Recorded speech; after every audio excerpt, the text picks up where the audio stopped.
বানে ধোৱা ধেমাজিৰ আজিও অবৰ্ণনীয় পৰিৱেশ।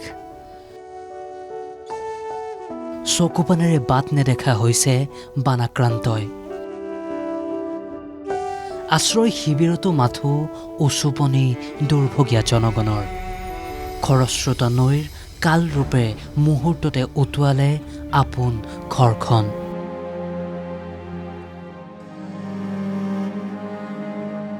বানবিধ্বস্ত লোকৰ কিমান যে যাতনা এই ছবিবোৰ দেখিলে আপোনালোকে বুজি উঠিব। বুকুত কেৱল শূন্যতা আৰু চকুত অশ্ৰুৰ বন্যা। বানে সৰ্বশ্ৰান্ত কৰা ধেমাজি জোনাইত এতিয়া কেৱল কৰুণ আৰ্তনাদ।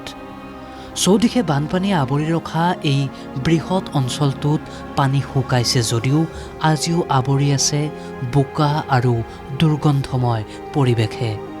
চকুৰ পানীৰে একাকাৰ হৈ পৰিছে ধেমাজি আৰু জোনাইৰ আকাশ পতা। চিমেণ্ট, দিখাৰী, চিলে আৰু ডিমৌ নৈৰ আকস্মিক বানৰ সেই সংহাৰী ৰূপে ভয়ংকৰ ৰূপ ধাৰণ কৰি লৈছে।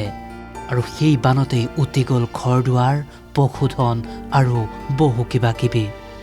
জোনাইৰ মধুপুৰ, অৰুণ চাপৰি, চিকাৰ আৰু বৰহাটী গাঁৱৰ যিফালেই চকু যায় সেইফালেই মাথো কেৱল ধ্বংসস্তূপ। কপালৰ ঘাম মাটিত পেলাই সেউজীয়া কৰি তোলা পথাৰখনতো এতিয়া বালিৰে আৱৰা। এই দৃশ্যই এতিয়া প্ৰতিজন ভাগ্যহীন কৃষকৰ বুকু ভাঙিছে। তাৰোপৰি বানবিধ্বস্ত এই অঞ্চলটোত নাই খোৱা পানীৰ ব্যৱস্থা। চৰকাৰে দমকল লগাইছে যদিও পানী নোলায়। বানবিধ্বস্ত অঞ্চলসমূহত এতিয়া এটোপাল বিশুদ্ধ খোৱা পানীৰ বাবেই হাহাকাৰ কৰিছে অঞ্চলবাসীয়ে।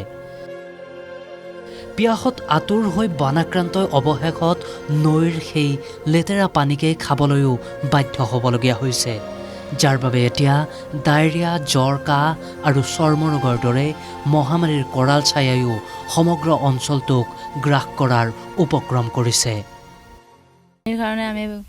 পানীৰ কাৰণে আমি বহুত প্ৰব্লেম হৈ আছে।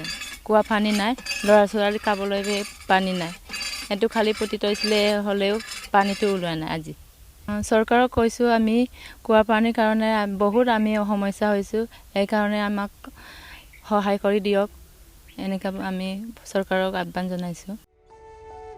কাৰোবাৰ যদি হেঁপাহৰ ঘৰখন ভাঙি চিৰদিনৰ বাবে শেষ হ'ল, আন কাৰোবাৰ আকৌ গোহালিৰ গৰু, ছাগলী অথবা পশুধন বানৰ সোঁতত উটি গ'ল।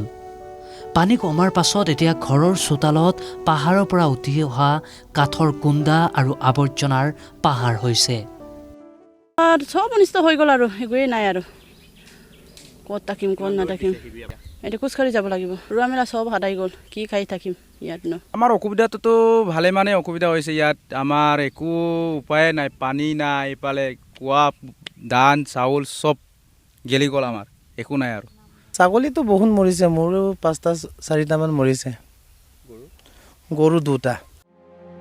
তাৰোপৰি মৰা পশুধনৰ পচা দুৰ্গন্ধই উশাহ বন্ধ কৰিব খুজিছে বিপন্ন মানুহখিনিৰ। চৌদিশে মাথো দুৰ্গন্ধময়। সাহায্যৰ নামত এতিয়াও পৰ্যাপ্ত চৰকাৰী ব্যৱস্থা নাই বুলি উচপিবলৈ বাধ্য হৈছে জোনাইবাসীয়ে। গুণ্ডাই একদম ভাতে খাব পৰা নাই, থাকিবই নোৱাৰে। এইটোৰ কাৰণে আমি এনেকুৱা বাহিৰত ওলাই আছোঁ আৰু কি কৰিবি, উপায় নাই। বহুত গুণ্ডাই চেন আহি গৈছে, বহিবই নোৱাৰে এতিয়া।